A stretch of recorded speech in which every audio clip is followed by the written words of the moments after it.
Hello and welcome to Lion and Mouse Commentary. I'm Tori and this is my best friend Holland. Hello. If you're new to our show, we rank various forms of entertainment by different categories out of a total score of 10, with only 2 points allowed for our personal taste. Don't worry, we'll break down everything as we go. Feel free to agree, disagree, or just learn about something new. Just be sure to tread lightly. There will be hot takes and spoilers. Cut to the intro.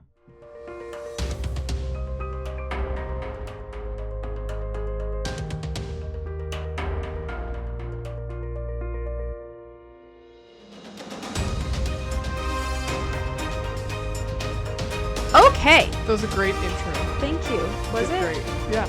I looked at the script twice. Yeah. No, I mean the intro song that you always cut to. Oh, thank you. But your intro script was good as well. I appreciate it. Yeah, no problem. So today we have a listener request. Thank you so much for listening and requesting. Yep. And what was chosen for us is a book. And it is The True Confessions of Charlotte Doyle by Avi, I assume, is how you say the author's name.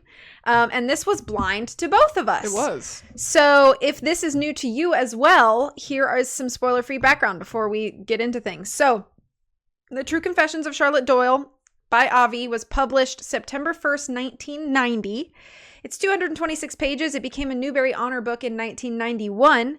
It also won the Golden Kite Award, the Boston Globehorn Book Award, and the Judy Lopez Awards, which I'm not super familiar with those, but apparently they're pretty high accolades for children's novels. Yeah.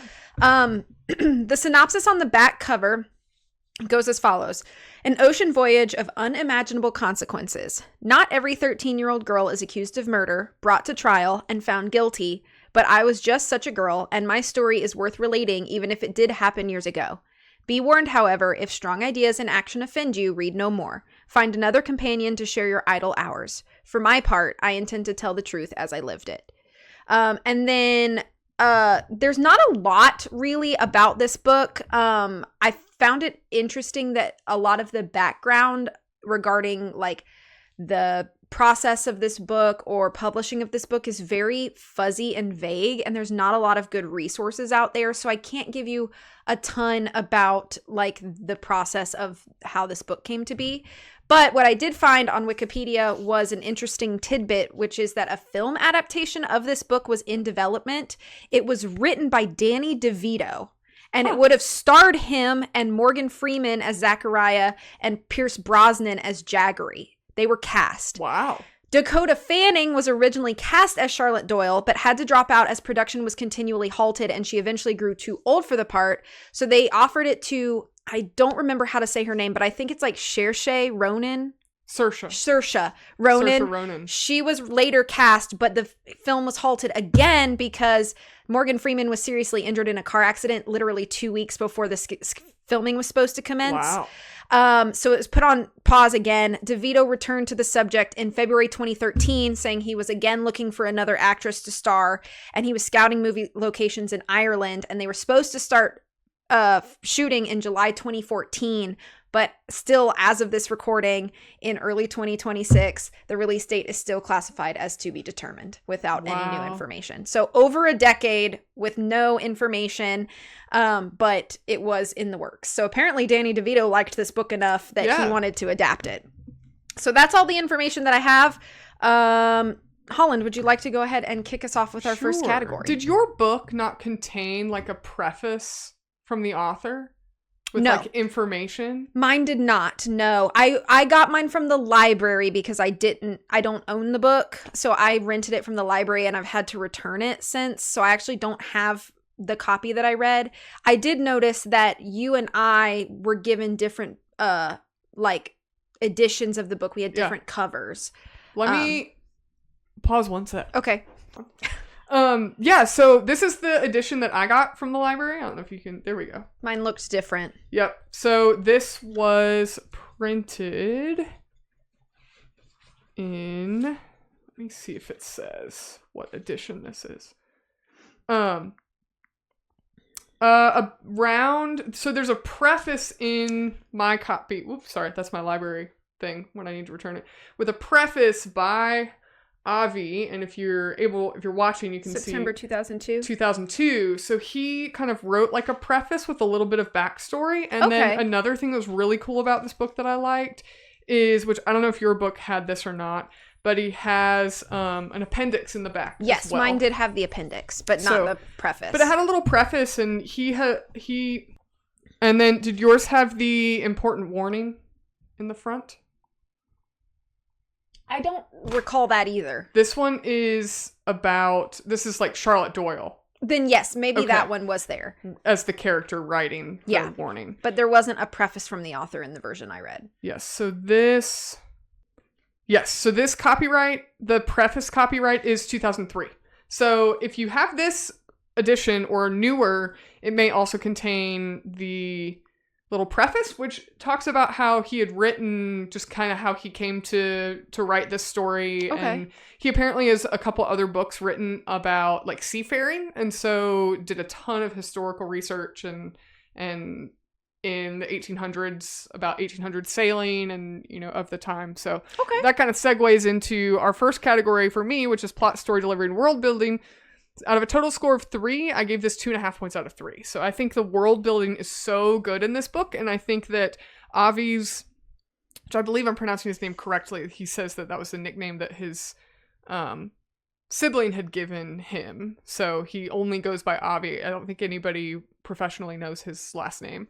But he clearly did his research in writing this story, and I think the world building is really good.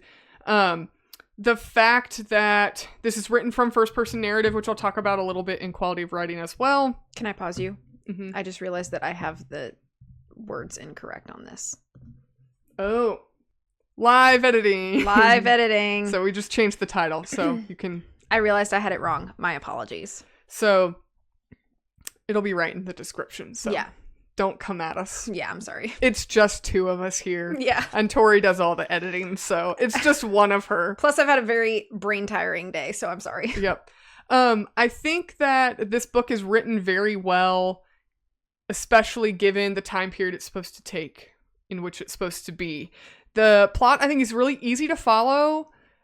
It's very linear. It's written from Charlotte Doyle's perspective. She says kind of at the beginning of the book, there's kind of this warning about how you're going to be reading the account as listed by her, her true story that she's going to tell you. He sets up a little bit of suspense of the plot that, like Tori just mentioned, how she's a 13-year-old girl accused and tried and convicted of murder. You're like, whoa, this sounds like a crazy mystery story. I think Avi in the preface talks about how he didn't intend this book to be like a murder mystery, but he also thought, what better murder mystery-esque story location than a ship where there's no way to come in or out. Everybody who is present on the ship is like the suspect. So it kind of has this like Clue feel to it a little bit, because everybody that could be a potential suspect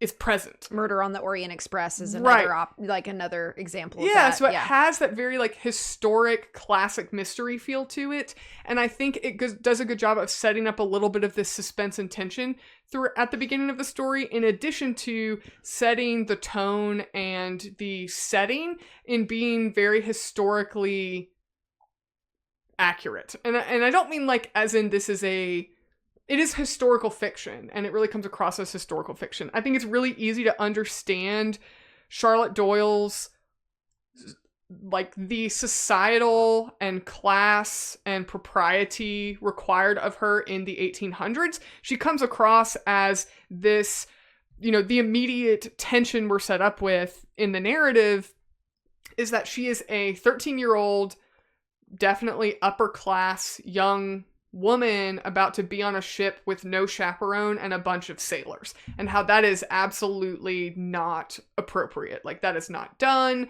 She's supposed to have this other family to be there with her, to be kind of this chaperone-esque figures with other kids there. And so that's a very different setting when that family kind of bails at the last minute, and now Charlotte Doyle has to be on the ship all by herself. And so just in setting up that narrative and this kind of suspiciousness about this, like, crew with this reputation that the captain is not a good captain, and the crew is this seedy crew, like the only people that can join this crew are really like underhanded and, you know, less than reputable. And so it sets this really nice tone of a mystery without it being like there's an Jack the Ripper on the loose, you know, and oh my gosh, somebody's gonna get murdered.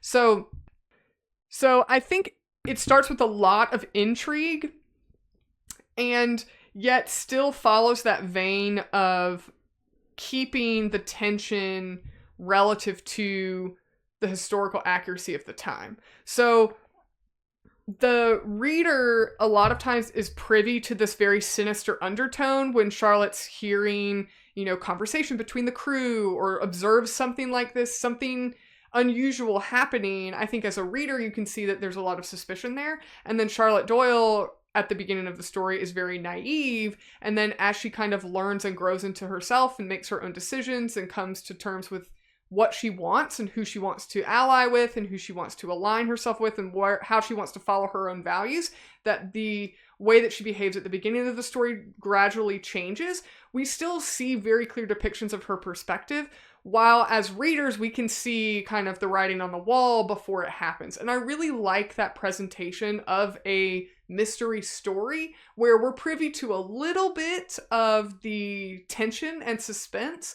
without our main character being stupid. She's not this moron that's just like blindly walking around trying to get herself killed. She's a young, upper class, genteel lady who, of course, would trust this captain who comes across as this very upper crust, genteel man, and yet this crew, you know, aligning with the captain and pitting herself against the crew. And so we have this nice kind of back and forth where, you know, the crew is kind of versus the captain and Doyle, and they're kind of pitted against each other. And so then that social dynamic that is very foreign to our main protagonist, we get to also learn and grow and understand that as we go. So the whole setup is really, really nice, and it unfolds in a way that's very easy to follow. I think a lot of writers could take this concept and it could just be extremely messy, or they assume that you should know something about the 1800s way of life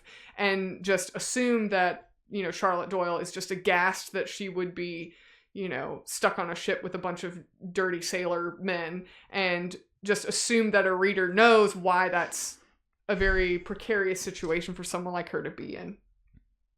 I think the mutiny plot kind of comes across in the middle, which I think is really, it's really impressive. I think that even after everything I just mentioned, now there's also a plot of a mutiny that's coming into play, and then there's, you know, crew that is punished, and then, you know, characters die, and then turns out this character's like snuck on board and is revealed, and this character, the huge spoiler here, there's a character that dies and then isn't dead. It's very, very engaging, and all of that is unfolded very, very well. So it really has everything you would want in like a good, like mystery almost like a mystery thriller story, without it being overly intense or overly outlandish. All of these things seem like things that really could happen at sea, you know? And it's kind of one of those things like, I don't think this is an expression per se, but it really does feel like what happens at sea stays at sea.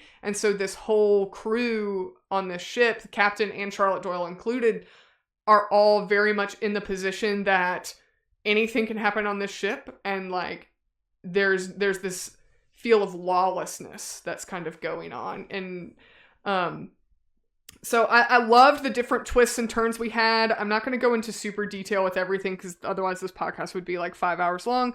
A couple things I didn't necessarily like. Avi says in the story that, in his preface, he mentions that this kind of the story of this book is that Charlotte learns how to think for herself. And so I think that that is a really good kind of depiction as far as like character, like the thread that kind of follows through. But I do think there are some aspects where I don't necessarily think that... Well, I think it kind of shows the hand a little bit too early. Oh, I see. think Captain Jaggery is kind of our villain, and so if you read the preface, which I think is really good, it's a good preface, you kind of know, okay, this captain is probably not a good guy. Because if Charlotte believes one thing at the beginning and she learns to think for herself at the end, then we kind of know, like, this captain's a bad guy. It's interesting that you bring that up as a point, and what I would assume affected your score, because I didn't have the preface. So that's not even anything that I thought about or weighed in. So I think that having the different editions of the book may change your perception on the story as a whole, which is interesting to think about. And I also think that I wish that the murder plot was also not revealed beforehand. I think that would have been a really big like with twist and turn. Back of the book? Yeah, the back of the book and kind of the premise. Even in the beginning of the book, there's kind of an important warning is the title of it, and it is the journal setup for the premise and the narrative, which I really like. I like that we're kind of given this perspective that this story is Charlotte Doyle's firsthand account in the form of a sort of journal or diary, and I think that is great. But I wish we didn't have the murder plot, because the whole book I'm reading through, and the murder doesn't really happen till like the last quarter of the book. So I'm watching this, I'm reading this thinking that the whole premise, the big, conflict is going to be this murder mystery plot. And then we don't even have that till almost the end. And so I think that it's a little bit, I wish that hand was not shown very early either. I think it kind of took away from this like intrigue. I would have rather gone in completely blind and then just been able to unfold and watch this story unfold just for what it is. I think that the plot kind of overall does feel, I wrote that it feels a little bit like a video game in how Charlotte Doyle keeps switching tasks and missions. There's the mutiny, and she's like part of that, and then she switches to learning how to sail, and then she switches to being on a trial, and then she switches to figuring out who the murderer is, and then she switches to stealing the key from Captain Jaggery. It felt very like video game-esque in the sense that these different premises are very digestible with still following this overlying plot, which I personally liked. I thought it was handled really well. And so it felt like she's the main character of the video game and you're just accomplishing some tasks along the way. And I thought that was really kind of fun. I did think though, when Charlotte Doyle joins the crew, I felt like the timeline of the story was a little blurry and it felt like she got really proficient really quickly. I think that they set up maybe at the beginning of the story that the whole voyage is only supposed to be about a month, maybe 2 months, like because they lose wind. And so maybe just on estimate, it takes about 2 months. And a 13-year-old girl from upper class American/British society would not be this proficient of a sailor in just a week. So I felt like that happened really quickly. It was a little unbelievable. She talks about how like tan she gets. And I'm like, not that some people tan really quickly, but I feel like getting sunburnt and then tan afterwards does take a little bit longer as well. So I got the impression that like this great deal of time was supposed to pass, but then we know that this story only takes place over about a month or two. I felt like she's a super proficient sailor way too quickly. I also think in 2026, the girl joining this crew and learning to be a sailor is a little bit tropey, but I really like the approach of this, which I'll talk about more in characters. I like that the approach is her gaining the respect and the trust of the crew, not the, I'm not like other girls and I want to, it's, not to diss it, but it's not an Elizabeth Swann thing where she's been fascinated with sailing and learning how to sail since she was a child. It's just, she is adapting and changing to her environment. I also really don't like I had a little bit of an issue with the fact that when the captain accuses Charlotte of being the murderer, the whole crew just is like, she's a murderer. That's it. It's the fact. They take it as gospel truth when they know that this captain is pure evil. And you would say that, oh no, it's because they're afraid of the captain. And I think that that's arguably true, but their approach to how they treat Charlotte after that gives the impression that they believe that she is a murderer. And I thought that that was a little... I didn't like it. I thought that wasn't poor. I thought that was a little bit poor, poor form on the point of the plot, because to me it just didn't make sense. This crew's been like abused and treated poorly by Captain Jaggery for however many, years or so. So I thought that the point of that was that they all knew that Zachariah was still alive and hiding on the boat. Mm-hmm. And so when it came down to murder, the only two possible suspects would have been Charlotte or Zachariah, and they had more loyalty towards Zachariah. That's a conversation that Zachariah and Charlotte have, mm-hmm. and that if it comes down to the two of it, the crew felt like they had to pick one or the other, and they couldn't say it wasn't Charlotte because then the captain would have pressed who was it, and they didn't want Zachariah to be found out. And while neither of them were a murderer in the end, for the sake of the trial, they didn't want to expose Zachariah by defending Charlotte. So at the end, I always took it to be like they kind of were standoffish toward her because by defending herself, she could have thrown Zachariah under the bus. Right. So that's kind of how I took that whole thing. No, all of that is true, and that part made sense. But what didn't make sense to me was that when Charlotte wakes up, first, they let her sleep in, they don't wake her up to help the crew with anything, and then they're avoiding her like the plague and saying things to her as if they actually believe that she is a murderer. That part is what I took a little bit of issue with. I think that it would make more sense if the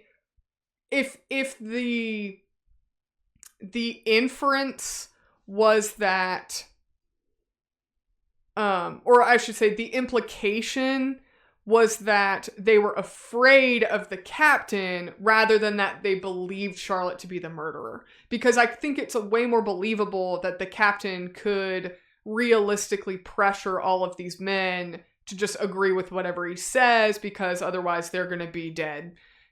Just like Zachariah is dead, they could fear him rather than believe Charlotte to be a killer. So that part I didn't particularly like. I understood later the reason why they wouldn't stand up for her, but the fact that they seemed, and this may have just been me reading into the text a little bit more, the fact that they seemed to actually believe Charlotte to be a murderer rather than they were going to allow her to be accused of murder because they feared the captain, they were protecting Zachariah, etc. I gotcha. I also really liked some final positives, and then I will let Tori take her whack at this category. I did really like the the craftiness and the intricacy of Jaggery's murder plot to save his own skin. It's so complex that he would kill the first mate for this extremely calculated strategic reason to keep Charlotte from reporting him and his treatment of his crew and allow him to maintain his captaincy basically and keep this crew under the heel of his boot basically. It was extremely crafty. I mean, this is Lex Luthor level planning, and I loved how intricate it was, and yet for the audience of this book, it wasn't dumbed down for that audience to understand. And then finally, I also really loved the aftermath of Charlotte when she gets home. I think most stories would end with Charlotte arriving safely in Rhode Island, right? It's Rhode Island? I think so. Arriving safely in Rhode Island, her family is there, and she waves goodbye to her friends, and boom, there she is back. Book done, yeah. Yep. And yet this book gets into kind of the details of what does a girl's life look like after that experience, what does she have to go to? And then I felt like, and this I mentioned this in I'll save that for characters. But yeah, I thought it was really, really well done. There were a couple things that I felt like were a little bit flawed is too strong of a word, but I felt like there were a few imperfections in the plot, but I thought it was really, really good, and just the unfolding, the world building, the storytelling aspect of it was just done really, really well. So 2.5 points out of 3. Okay, so for me, for plot, story delivery, and world building, I gave this a full 3 out of 3 points. Nice. I'll be so for real. This is one of the best books I've read in a while. And I'll talk about this a little bit later, but I wish that I had known that this book existed before now. I think that there is a great merit to how balanced this book is in regards to description versus exposition. And this book kind of nails that, because it keeps things descriptive and gives you a very nice mental picture of the world and Charlotte and the crew and Captain Jaggery, and everything is painted well, but we don't have 12 pages of description. Mm-hmm. We have good balancing of exposition, but again, we don't have 12 pages of people talking back and forth to each other. So it's constantly balanced in that way, and that's just one thing that I immediately picked up on and really loved. I also think that overall, this book had more believability than I expected from it. Sometimes I think adventure novels, particularly adventure novels geared toward a younger audience, they almost have a little bit of this grandeur to the level where you kind of just have to pause your disbelief a little bit. And I didn't find that to be too much of a problem with this story. It felt like something that could happen in that time with a girl like that and a crew like that. And nothing ever felt too far-fetched in that way. I also think that I thought it was great that we have different sources of conflict that change throughout the course of the book. And what is the first conflict is not the only conflict, and that different conflicts arise in ways that are very cohesive, as in they all connect together, but it doesn't feel like we're holding on to one thing for too long. We do move on, and then another conflict arises. And while they do build on each other, it doesn't feel like by the time we're at the end, the final conflict, that now we're having to navigate and wrap up every conflict that's happened in the book to this point. All of the previous conflicts have either resolved or become irrelevant. And so I really enjoyed that sort of idea as well. I think that the ship has this good feel to it. And what I mean is not just the ship as a location or vessel, but also as the crew. It feels good because it feels grand. And we get that grand sort of vibe in the descriptions of the ship and how big it is, and, you know, the descriptions of the masts and the sails and the person of Captain Jaggery. But then we have this sinister side, which you use that same word. And I like that they kind of go in tandem. And what we originally have set up as our location and characters and alliances are not... they're very quickly revealed to be shaky or not what you perceive. And I like that we have the grand and the sinister almost swap places halfway through the book.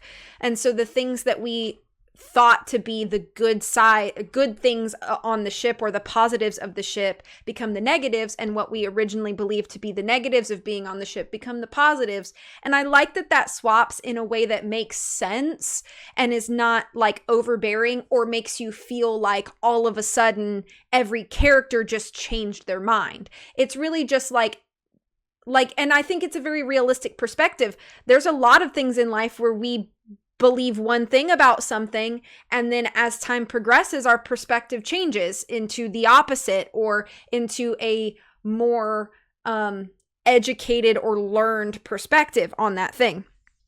I also really, really like that there are a couple of cliffhangers, but they don't overuse the idea of cliffhanging at the end of a chapter. It only happens twice, and where they were placed and what kind of cliffhangers they were, I really enjoyed the use of them because it felt satisfying without feeling like every single chapter was ending on a cliffhanger. I feel like a lot of mystery stories have a tendency to cliffhang every single chapter. Even books like Nancy Drew have a tendency to do that. And I think after a while it becomes very repetitive or formulaic or expected. It's like, oh, I've only got a page left of this chapter. I know something crazy about to happen. And that wasn't really the case. So that when those two chapters, it's chapters 16 and chapters 20 that end on a really good cliffhanger.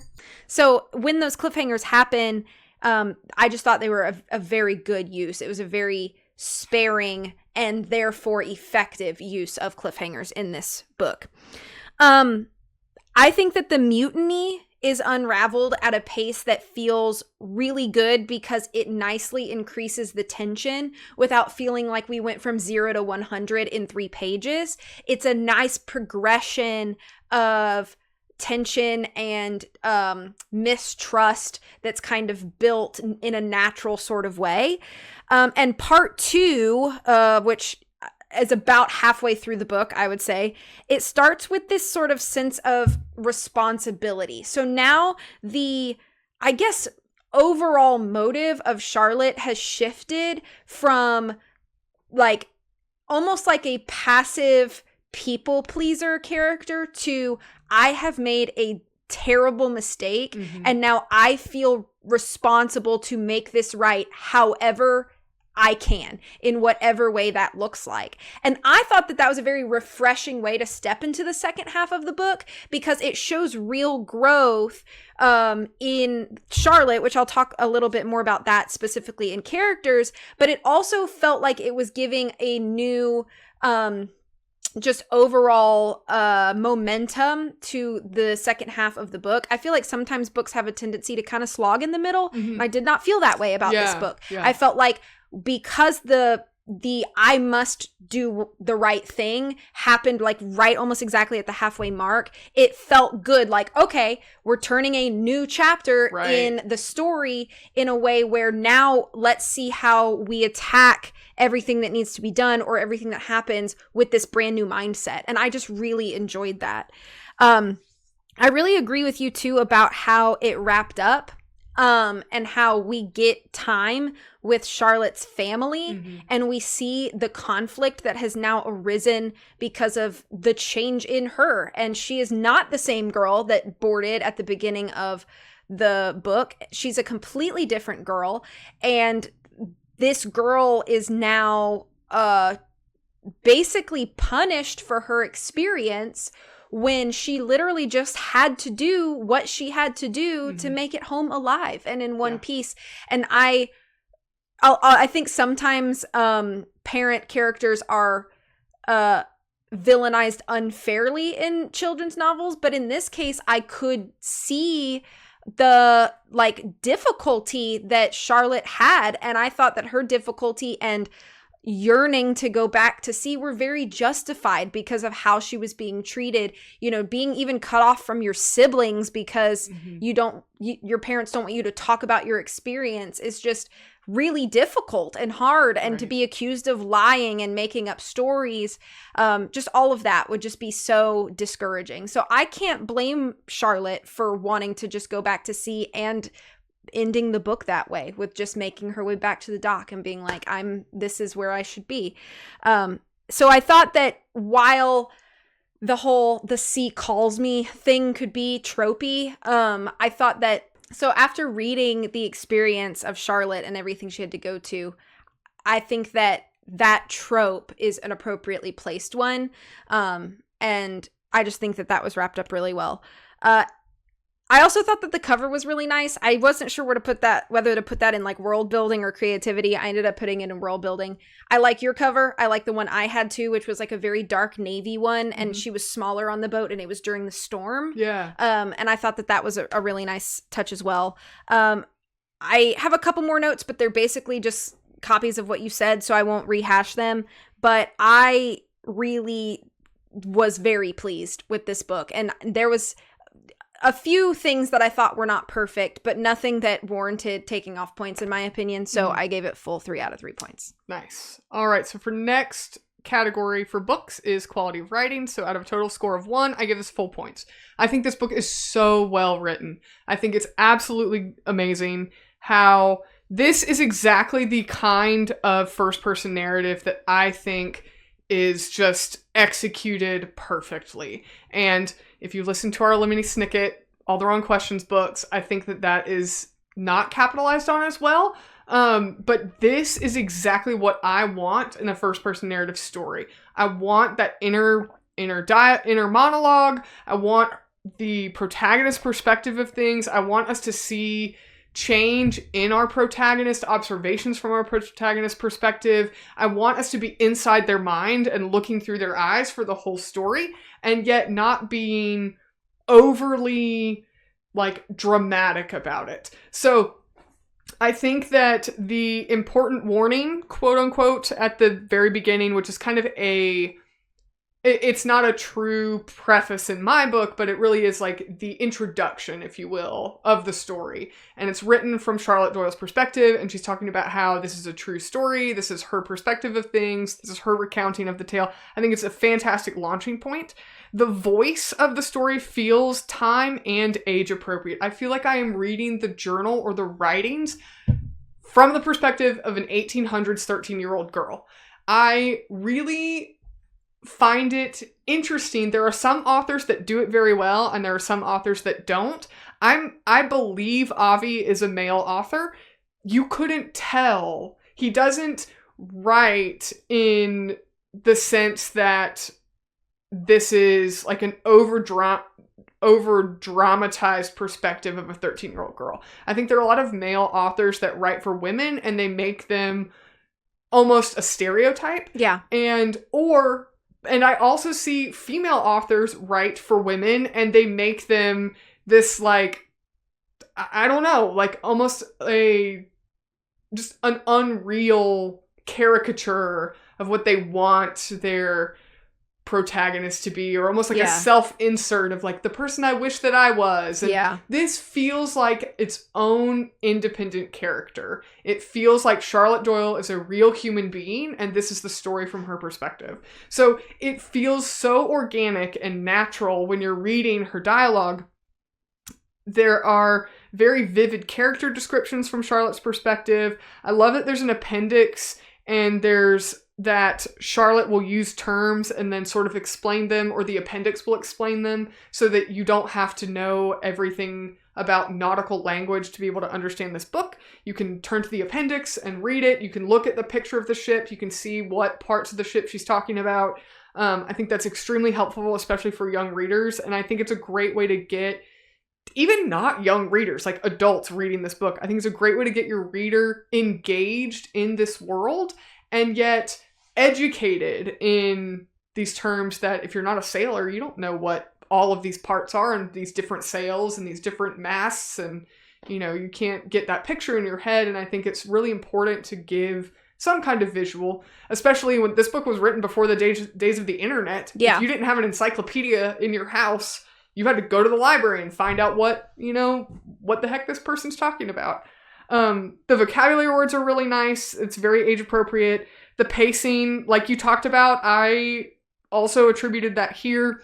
The kind of the different styles of conflict we have throughout, whether it's like Tori's talked about before, is either man versus man, with the mutiny, or man versus nature with a hurricane. Storm, yeah. And, man versus self. Charlotte in her own conflict within herself of how she takes responsibility, like Tori mentioned.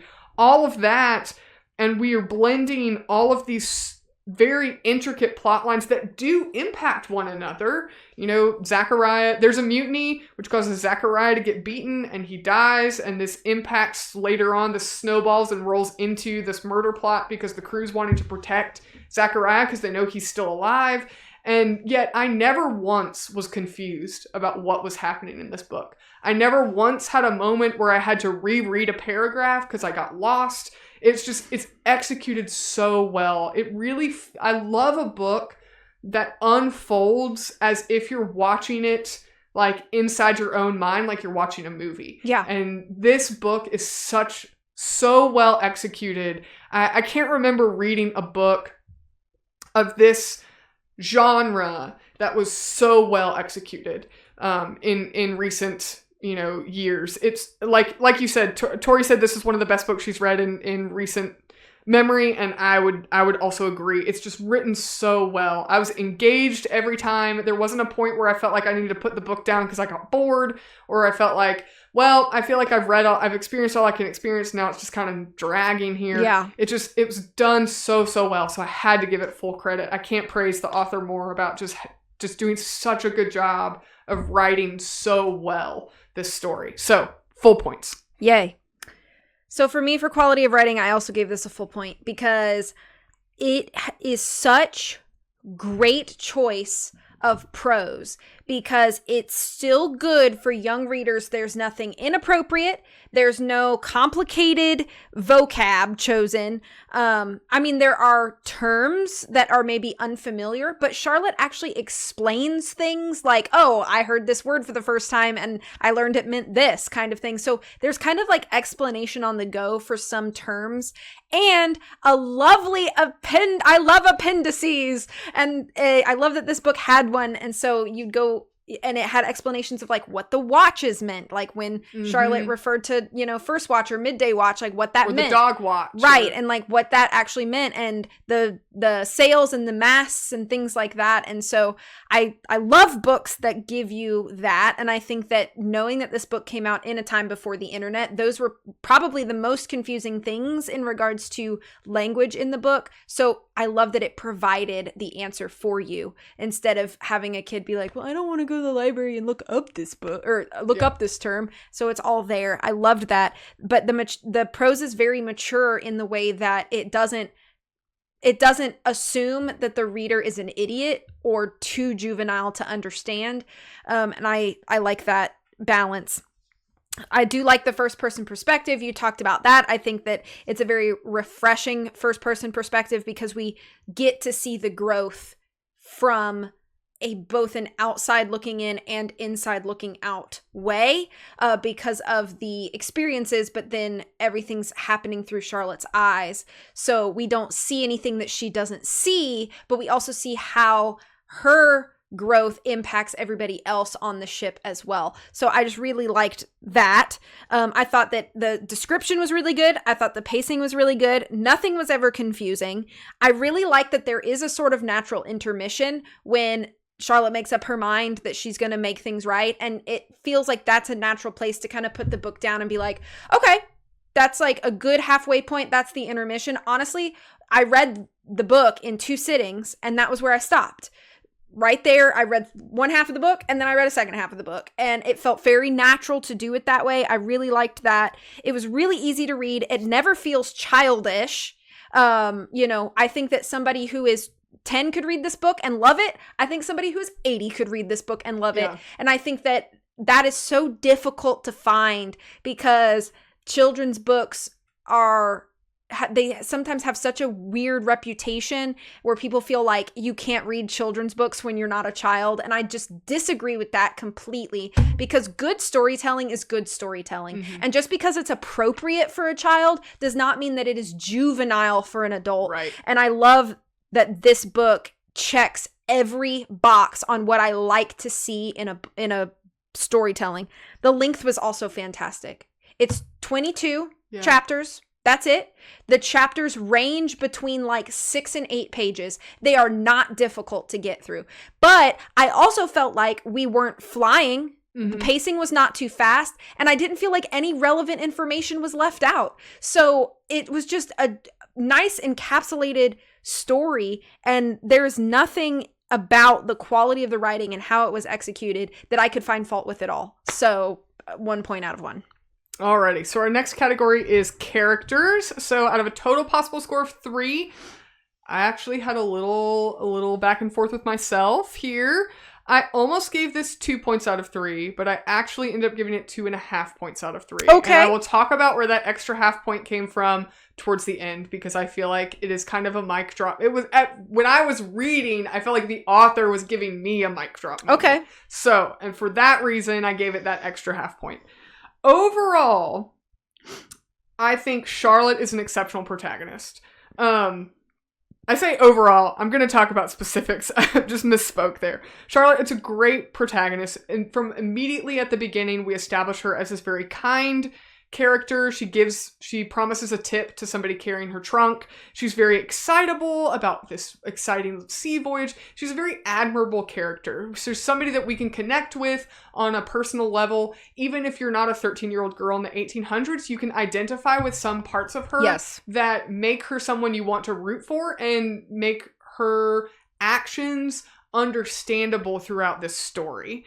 I think that I think it's amazing that we avoid this, like, not like other girls trope. She is absolutely a product of her time and upbringing. So she is in the 1800s. She's spent time at a boarding school learning how to be a proper lady. She talks about how her father has instilled certain values in her of, integrity and justice and, intellect and doing the right thing, and we watch that stay consistent throughout the story. Her values do not change. The way that she goes about enacting those values does, and I think that's great. She doesn't have this big oops, I've changed moment in that now I'm a completely different person. She has this change where her actions were misguided because she trusted the wrong people, which how can you expect a 13-year-old girl to make any other decision when you see where she's come from and who she has to rely on? It's this very put together gentleman of fortune looking captain, or these like really dirty, gross, like sleazy looking, shifty eyed, bottom of the barrel in society, horrible reputation holding crew. Yeah. What would you pick as a 13-year-old girl fresh out of boarding school? Exactly. You wouldn't make any choice other than what Charlotte made, to be honest, and it's very understandable. She thinks Jaggery is this like romanticized high society. This authority figure is such an important thing for Charlotte, which makes sense. When you're a 13-year-old girl in the 1800s, you're a woman in the 1800s. You will always be under some authority. That's just society. Yeah. That's just the world she lives in. So of course she's clearly has respect for her father. So she's looking for this kind of surrogate father figure to protect her and keep her safe on this voyage and step in and fill that role that her father would have if her father was escorting her home. And so of course she's going to gravitate towards Jaggery. So it's very that is relatable even in today's society. So that's one thing that I mean when I say that it's a very identifiable thing for a young girl to do. It's like if you're at school and you're like, if you're in a school setting and you go on a field trip, the person you're going to listen to is your teacher. They're that authority figure. Or the tour guide at the aquarium that's giving you the tour. That's your authority figure. You're going to do what they say. You're going to want that approval and respect, and you have respect for them until somebody tells you otherwise. It's maybe a naive perspective, but what world has Charlotte lived in other than this very isolated kind of island-esque, solo, not solo, but just this very isolated environment that she's been in. I think that it's great that she changes in that she wants approval of Jaggery. So she wants to, while she's being kind of his spy, she's doing it because she wants his approval, and he promises her protection from this like horrible crew. But then she slowly does want to gain the crew's approval and trust as well. She has empathy for them. So even though she's doing, his dirty work, the captain's dirty work, she still sees these men as she grows to get to know them. And then her desire to make things right is because she wants to take responsibility for allowing herself to be deceived. And so she doesn't immediately blame the captain for deceiving her, although he is to blame, to be fair. But choice is to take that responsibility and ownership for her actions. And then her loyalty to the crew continues to follow with standing by her own personal values and morals rather than just doing what societally would be appropriate. So it's very, very refreshing to have a protagonist that doesn't make some big, stupid decision, like that bungles everything or constantly puts themselves into the same type of terrible situation over and over. Right. That's just natural progression of a young girl of her time. I just think is done really, really well. I also like that we don't have this, like I mentioned in plot, her kind of joining the crew. I like that it starts with her just being curious without being this kind of tomboyish character. And I think that's really refreshing. Like, you can be feminine and want to be a lady and want to be in high society, where she does, I would say, in the first third of the book. You know, she wants to be a lady. She tells Zachariah she doesn't want to wear, men's clothes. Like, Lord, no, I would not do that. But she's interested in hearing how the crew does their work and what they're doing and where they're from. And she's interested in how the ship is sailed and what people's roles are. And she's just genuinely curious while still maintaining who she is. And it's not that she wants to be a sailor at the start. She's just genuinely curious and she's bored. Who wouldn't be? And then that naturally progresses, that as she decides she wants to take responsibility for her actions, now she has a job to do. And so learning to be a sailor isn't because I'm throwing off the shackles of society and sticking it to the man. It's that I have a job to do, and these are men's lives. And if we don't, and I will pull my weight. If I don't pull my weight, we're going to die. And, she's going to do her job in the hurricane because it's life or death. And so just very, very admirable character. It's executed really, really well. A few smaller notes, because she's our main protagonist. Zachariah, I think, is a great character. I think he falls a little bit into the trope that, like, appearances can be deceiving, because Charlotte just has one very different perspective of him until she kind of gets to know him. I think his kindness is so evident. He's like rough around the edges, even with his first impression, but he's still kind in that first impression, and he maintains that throughout. I thought when he made clothes for Charlotte was just the cutest thing ever. I just thought it was very endearing. The rest of the crew, I didn't really give this full points, because I think the rest of the crew is they all kind of blend into each other. I think they're very forgettable.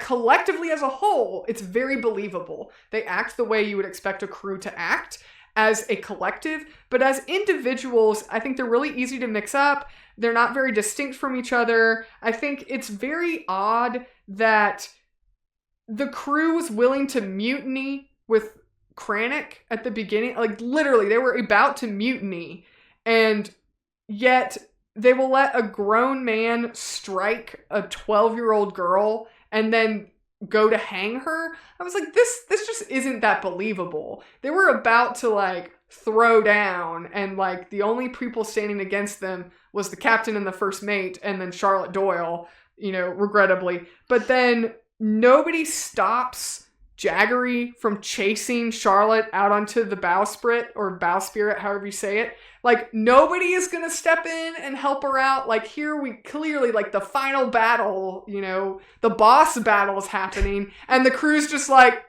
well, it's happening. Yeah. This grown man's going after a 12-year-old. I felt like it was just so unbelievable. Like, at that point, if we hadn't had the mutiny plot, you could just say these men are a bunch of weenies and they're just so beaten and broken down, or they're all a bunch of cowards. Like, I don't know. We could have justified that a little bit more. But the fact that we had this mutiny plot very early on, where they're literally about to take up arms and throw off the captain's authority, and yet this grown man literally strikes Charlotte Doyle across the face and then chases her, like, to kill her off the edge of a ship, basically, and nobody steps in and interjects. I just felt like that was a little unbelievable. But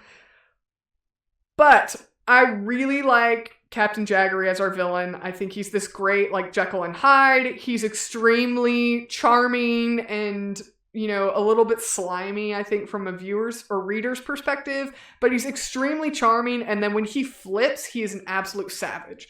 And it's done so well. It's absolutely like the most evil man that you could think of. The trial that he has, the murder plot, the way that the dialogue between him and Charlotte in the trial shows that he is extremely intelligent and he's able to verbally trap her into saying things that she may not mean or incriminate herself onto things. And the way that he talks to her is very, very good. I think he was a great villain in the sense that he didn't have to be this, big burly monster. The fact that he was just a normal man with evil intent was all we needed to have a good villain. The biggest thing that I loved about the characters in this story, and the reason I gave it half a point extra, is at the end of the story, when Charlotte is back home, I think it is absolutely exceptional that we get to watch Charlotte's father and his behavior to Charlotte parallel Captain Jaggery. You keep saying all my notes. I know, I'm so sorry. It's okay. And then we also watch Charlotte's decision parallel Zachariah. Because he says to her that the reason he left and he's only ever been at sea was because he ran away from home because his home was too small. And we get to watch Charlotte have that experience where her home was too small and suffocating. And her life at home with her father is really no different than her life on a ship with Jaggery. And so she decides to go off to sea because her home is just too small for her. And so it's a great way that we can root for her to make this decision. Whereas I think intellectually you could be like, oh my gosh, this 13-year-old girl is just running away at sea. But also in the 1800s, people did that kind of stuff all the time. You were pretty grown at 13 back then. But I love the parallels between the characters where we see, Charlotte has such a respect for her father at the beginning of the story, and she admires him very clearly. She compares Jaggery to her father. Right. And we see that as, she was just a little misguided. But then when we see how her father treats her, we're like, that's why she compared Jaggery to her father. Because her father really is the same kind of man that Jaggery was. And then I love that with Zachariah, who we kind of, grow to love if we didn't love him straight from the outset, we get to see that parallel between him and Charlotte. That he made his choice because his world was too small. And so a life at sea was a better life for him than we see Charlotte make that same decision. And so I just think that parallel was so good. And so I took that into account in characters rather than plot. At least that's where I wrote my notes, but I think it's done so well. So 2.5 points out of 3. All right. So for me, for characters, I gave this full 3 points. Because I thought everything was fantastic. To kind of, you have multiple notes that I have written down, so I will just touch on them. I'm not going to expound as much as you did because you said a lot of what I had to say. But, the parallels between her father and Jaggery and herself and Zachariah are so evident at the end, and it becomes so purposeful, I feel like. And I love that what happens is that you realize that Jaggery and Charlotte's father have the same goal, and that goal is you will do what I expect because that is how you please me. Period. Mm-hmm. And that's how they run every relationship in their circle. It's total control. As long as you do what I expect of you, I will be then I will be pleased. And the moment that somebody does something that's not cool with me, now we are mortal enemies. It's not even just like, well, let's have a conversation and like find a middle ground and like talk about it or whatever. It's now you're banished to your room or your job or the sea or jail or whatever, or brig, Now that is your punishment for doing something I didn't like. And like, it's just crazy to see that. Backing up though, back to the beginning of the book, I think it's very interesting when you give a character, and that from the beginning, the motive of or goal of a character is super unclear. And that's what happens with Jaggery. And kind of like what I said earlier, you have these two sides that's laid out pretty early, and you're led to believe that one should be trusted and one should not. And it turns out to be the exact opposite. And it's done in a very natural way. But I like that even from Charlotte's perspective, which at the beginning, her perspective is, I should trust Captain Jaggery because he is the captain and he obviously is bred better than all these other schmucks on the boat. But even through her eyes, she notices some things about him that are unclear. And I appreciated those moments. For instance, like you said, Charlotte's naivety is super understandable because of her upbringing. She walks into the story and we know what kind of girl that she is. And we can't really hold it against her because even though she's naive, she's really not unintelligent, and she is not opposed to observing her surroundings, people and situations around her. She is willing to absorb everything that she can absorb. So even though she is naive and she doesn't really understand the dynamics of the crew, the relationships that they have with each other, and how weighted her actions could be on this ship, she does show moments of discernment despite that naivety. The first one that we see, that first moment of discernment that we see, is when she has her first real conversation with Captain Jaggery, and she talks about the dagger, but she abstains from telling him that she got it from Zachariah because there's something in the back of her head that is like, maybe that's not a good idea. And it's just this tiny pocket of discernment that is not super expected, but is kind of a nice facet to her character because we've already established from the pages before that she is an observer and she wants to absorb. So even though she is trying to please the captain, she understands that she does not understand the full complexities of the ship and the crew relationships. And I thought that was such a nuanced and deep facet to a character to place very early in the book, especially in the protagonist. So I really enjoyed that. And I think the growth of Charlotte just grows from there. The death of Kranich, I think, shifts a really big dynamic in the whole crew, and where the crew, like you said, were ready to take up arms. I think Kranich's death affects them deeply enough that it explains a little bit of why they do not push again. Now, granted, do I think that I don't know how else to describe this other than that choice to relent. I do think it goes on a little too long, that by the end you kind of want to see the crew toughen up again toward the captain. So that's a little bit disappointing, but it wasn't enough for me to take off points. But I do think that moment specifically changes the dynamic of the whole crew a lot. And not just the crew, but Charlotte herself and also Jaggery, because now we have seen past the facade that he tried very hard to build. And it gives us insight into the fact that Jaggery's character is built on just self-serving. Like, what can I do and say to ensure that I have control, get the respect, and potentially get, if I can get on Charlotte's good side also, then maybe the influence that her and her father have could benefit me in a way. So everything that Jaggery does is to the extent of, how does this benefit me? How can I perform in a way that benefits me? And then we have this mutiny happen, and he makes a decision, and a lot of the whole armor cracks, the whole facade just cracks.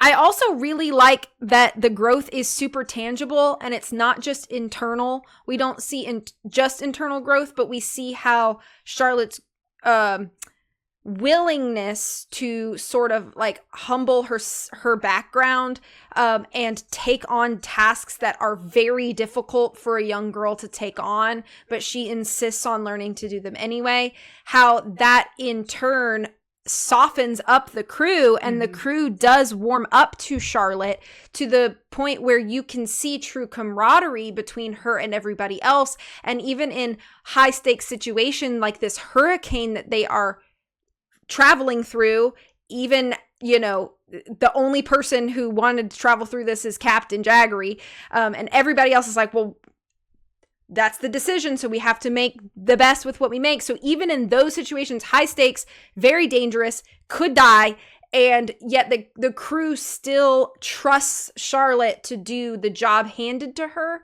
while not abandoning her in that job. So it's nice to see the sort of like teamwork without it being like, all right, we'll just go do it and I'll, you know, stay down here on the deck. It's never like that sort of thing. It's never like a pawning off. It's a, okay, the job has to be done and all hands on deck, like literally. And I also really like that at the end of the book, when she goes back, she feels true like familial comfort now in these men that at the very beginning of the story to her were beneath her. And I think that shows a very nuanced growth for the time, the society, and the age of Charlotte as well, because in that time, people were all often and usually classed by one thing or another, and you did not really socialize outside your class. And so I thought it was a very heartwarming bow to tie at the end that Charlotte breaks out of that mindset and she goes to the people that make her feel valued and important, and she likes having a job to do that she feels fulfilled in doing. And she sees the freedom and I'm not saying that everybody needs to leave their house and run away and go sail on the seas. I'm not saying that. But in regards to like these sort of like societal things that have been instilled in her that were maybe not the healthiest to sustain, we get to see her break out of those in a way that's not like awkward or forced either. It's just like naturally now this crew feels more like family to me than my own family. And I just thought that was a nice way to kind of finish it up and tie the bow on top. So while I do kind of agree that some of the crew members are pretty flat, I think it's okay because since this is a first-person perspective, we get to see the characters that Charlotte is closest to be the most fleshed out. And that's how it is in real life, too. People that are acquaintances to me are a little flatter in personality than the people that I talk to every day. So I found it to be kind of like a natural consequence to the first person narrative. So I gave this full 3 out of 3 points. Alrighty, so our next category is personal taste and preference. As always, we're only allowed 2 points for our personal taste. And out of a total possible score of 2, I gave this 1.5 points out of 2. So I really wish I had this book when I was 11 or 12 years old because I would have read it 1,000 times. Yeah. But I was able to really enjoy and appreciate it as an adult. I honestly wish the murder plot wasn't told in advance, as well as the kind of preface that Charlotte Doyle learns to think for herself, because I think that would have made it a bigger twist and made the journey a little bit more exciting. But I really did enjoy this book. So thank you, listener, for suggesting this to us, because it was a great ride. So I really did enjoy it. So it's not necessarily my favorite book ever, and I am a little sad that I didn't get to have this when I was of the perfect age to have this book. 'Cause I'm telling you, there are a couple books that when I was like 10, 11, 12 years old that I read probably easily. I think there was one book I read that I think I read it like 50 times because I just enjoyed it. This probably would have been one of those books. So 1.5 out of 2. Okay, so for me, for personal taste and preference, I gave this full 2 out of 2 All points. right. Because I really loved it. And again, I echo, if preteen me had known that this book existed, it would have been one of those books where I wore the spine out because I would have read it again and again. I would have wanted to read it to my mom, and then I would have wanted to read it to my little sister, and then I would have lent it out to my friend to read. And like that would have just, I would have been like, this is a fantastic book. And it really does have so many things that I like in books. Pirates, I love pirates. A good protagonist, adventure, stealth, plot twists. Those are some of the like core things about storytelling that I really enjoy. And I think that this book does all of those things in a very nice, palatable, easy to consume, but very engaging and fun and interesting way. And I am probably going to buy a copy for myself just to have the book because I borrowed it from the library and I was very sad when I had to give it back. So I think I'm going to buy a copy for myself. 2 out of 2 points for me. All right. So our last category, as always, is creativity. Total possible score of 1 for books, and I give this full points for creativity. Personally, I think historical fiction has become a lost genre. This book eloquently fits the tone of the 1800s and genuinely sounds like a journal / first-person perspective from that era, taking into account of sailing terms, upper-class propriety, and even dynamics of social power and control or order among a ship, as well as Western upper class. It's hard to find a young person's sailing adventure book written with this much care without fantasy elements or modern tone. So, full points for creativity. All right. I do feel like a ton of, like, sailing adventure books. It's going to be, like, Pirates of the Caribbean, where there's some kind of fantasy element, or it sounds like a modern story that just people are wearing old-timey clothes.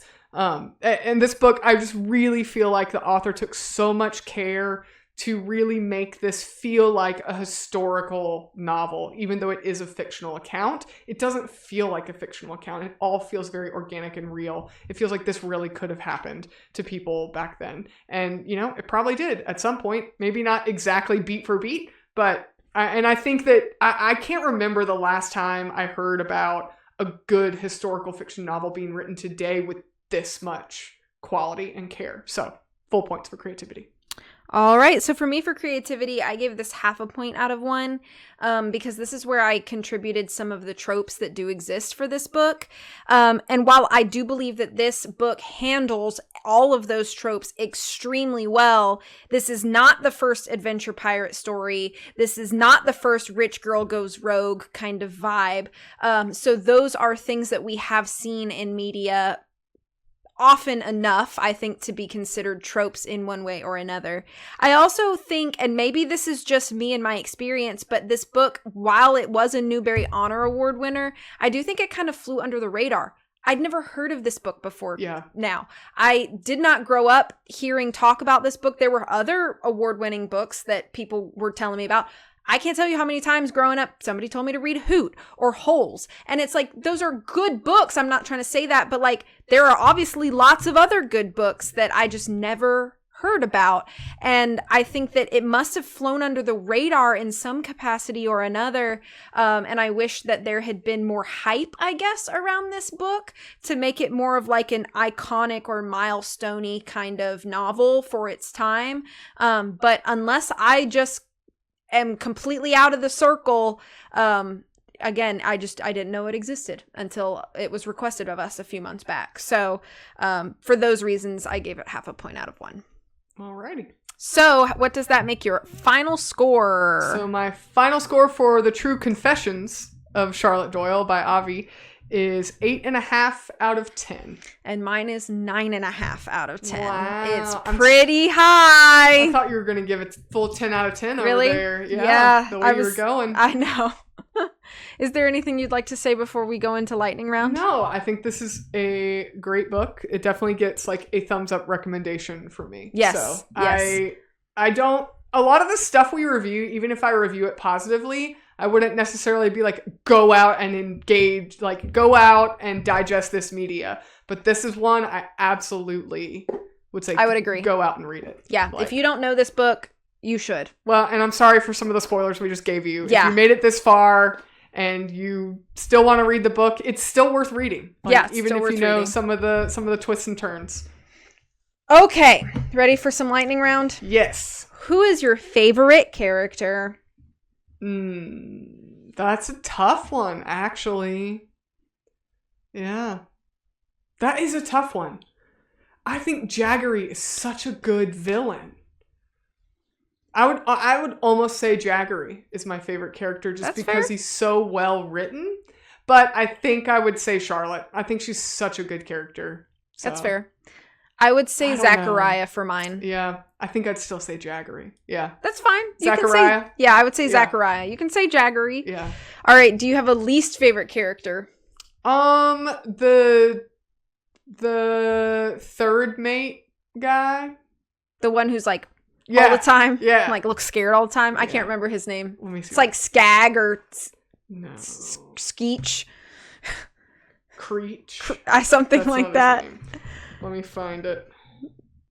Yeah, because he was first mate and then he gets demoted. No, he was second mate. My bad. Oh. Second mate. Because Keech. Mr. that's his name. Because Mr. Hollybrass was the first mate and he was the second mate. Right. And then he got kicked out. Yeah. And then he turned out to be a backstabber. Yeah, be a bad guy. Yeah, him. Which we didn't even really talk about him at all, Mr. I know, Keech, but he kind of sucks. Because he's that much of a loser. Yeah. You don't get any airtime, Mr. Keech. My least favorite character is Charlotte's dad. Oh, he's pretty trash. Yeah. Mr. Doyle, you trash. really let us all down. Dude, you did. Yeah. I'm going to change my answer and say that. Okay. Yeah. No, I'll say Mr. Keech. We'll be different. Okay. Different answers. You. What was the most surprising scene for you? I think in the hurricane when she falls and Zachariah grabs her arm, I was like, is she hallucinating? Is this a dream? Yeah. Was that really him? I was like, my wheels were just turning 100 miles an hour. That, and then the part where she's in the hold, like going through her trunk and she sees a head. I was like, but probably when Zachariah grabbed her arm and I was like, wait, did I read that wrong? Like, yeah. So that probably. My choice for most surprising scene is when Charlotte and Zachariah had come up with the plan for Captain Jaggery to be distracted out of his cabin and she would go in and steal the key. Yes! And Mr. Keech was like, I got it, don't worry. And then that was when Keech backstabbed them and told Jaggery what they were planning. And so when Charlotte opened the door and he was standing in his... Yes. And expecting her, yes. I was like, he's gonna kill her right here! Yeah, I was like, what? I was like, run, Charlotte! Yeah, I think my mouth like literally dropped open at that part too. I was just like... I was super surprised. Yeah, it was good. That was definitely one of those moments where I felt like I was watching a movie in my mind and I was just like, ugh. Yeah, that was good. Would you in any way rewrite the ending? In any way, I think maybe I wouldn't change what happens. But I think that maybe I would have somehow... It always kind of bothers me when, like, a kid runs away from home and they have, they establish that they have family members that they do care about, but then there's no closure. That always bothers me. Like, in the movie... This is not a big spoiler, but in the movie Moana, when she's like, I'm gonna, like, her, she decides she's gonna go take the heart to the heart of Tafiti to wherever, and she decides she's gonna leave, and there's that one scene in the little montage where she has her things and her mom like helps her pack and basically her mom like sends her off with her blessing. I think that part is so important in that movie because she's a child. Like I feel like there needs to be some endorsement or closure. Like, so I feel like I wish there was something in the story where, you know, maybe her, like, she leaves her mom a letter or she leaves her siblings some kind of, like, closure to where she's not like just... They don't think she was kidnapped. Right. Or like dead. Or, you know, something where she's like, I left my parents a letter and, you know, told them I love them and I'll try and write when I can. Something like that. Just one sentence where there's like a little bit of closure because, I don't know, I have a really good relationship with my parents. So I can't really relate to people that are like, nah, I'm just going to walk out the door and never see my parents ever again.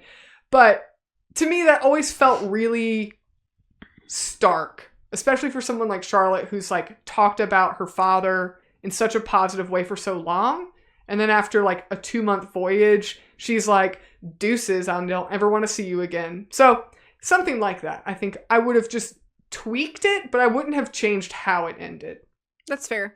Mine is kind of similar, where the only thing I think I would change is to have something like Charlotte's mother, who is obviously under her father's thumb, for her to come to Charlotte like in the middle of the night with like a pack of like a basket filled with like food or something like that, and been like, let me help you sneak out and go where you should go, and I want you to live a big life or something like that, and in a way that it would like kind of resolve some closure, and it would be nice to see another adult in Charlotte's life step up to take the heat for Charlotte.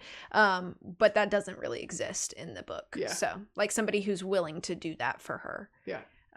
Like recognize her misery and help her seek that freedom that she's looking for. Mm-hmm. So, okay, last question.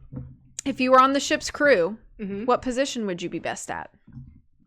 The captain, obviously. Okay, you can't pick the captain. Okay. You have to pick another position. I don't know. I can't remember all the people's jobs. Probably, I mean, it's gonna sound lame. I would like to think that I'd be like, you know, someone important. But I'd probably just be working in the galley. Just cooking? Yeah. You know, Cooking beans and porridge? pretty good at it, you know. I wouldn't like it. That wouldn't be my first pick. Yeah. But I feel like I'd be pretty good at it. That's fair. But I would want to do like something physical. That's fair. Like a physical job. I think if I were to pick and my vertigo was not a thing, that I would want to be lookout in the crow's nest. Because then I could just be chilling up there by myself. I don't have to deal with anybody. You said, what would you be good at? You didn't say what you would want. So what I would be good at would be like... scrubbing the deck. Yeah, or like quartermaster and keep track of everything that we're... You would be very good at that. I could keep track of our stores. Like, that's boring. But like, yeah, I can organize the books and... you know, our inventory. Yeah. Like, I'd be good at that, I guess. I think I'd be a good captain. Okay, so yeah, just, you know, right. I think I'd be pretty good at it. Okay. I could be like the first mate or something. Yeah. You know, I feel like I'd be pretty good at that. Mm-hmm. Just boss people around, tell them what to do. Yeah. And then if people get mad, it's like, well, me as a captain. I feel like I'd be pretty good at that. I think the guys that like climb the ropes and stuff and the riggers and things. Yeah, and like what are they? The jack tars and stuff. Mm-hmm. You know, I mean, it's hard, honest work, but you know, I feel like I could do that. Yeah. I feel like I could do anything if I, you know, put my mind to it. And, yeah. You know, did some cardio, but yeah. You know. Strength training. Yeah. Those ropes look pretty heavy. Yeah. But I think that you know, I can't remember all the like little specific jobs. So that's fair. Yeah. All right. All of the above. I'd be good at everything. Okay. So okay. Anything else you want to talk about before we wrap up? No, thank you again, listener, for suggesting. That was a good suggestion of yours. Yeah. Thank you so much for suggesting this book. It was great. Yeah. So, really enjoyed it. This was suggested to us through one of our Spotify comments on one of our episodes, so we do read those comments. And if you want to make a suggestion for us there, we do look at those, and we have taken quite a few suggestions from that. I think How to Train Your Dragon was recommended to us from our Spotify comments, and then this book as well. So you can also... YouTube comments. Yeah. Suggestion box on our website. Yeah. Yeah, but we appreciate you joining us on this episode. We hope you had a good time, because we know that we did. Like we were saying, please just contact us in whatever avenue is best for you to suggest things that you would like for us to review. And you can also find links to our show notes, Patreon, and socials on our website, which is lionandmousepodcast.com. Review this episode wherever you're listening to it, because that helps whatever algorithm to suggest that to other people if they're looking for something similar. And if you're watching this on YouTube, the YouTube things that everybody tells you to do, like, comment, and smash that subscribe button. Those things really help as well. We appreciate all the support. Thank you so much for listening, and we will catch you in the next one. Bye.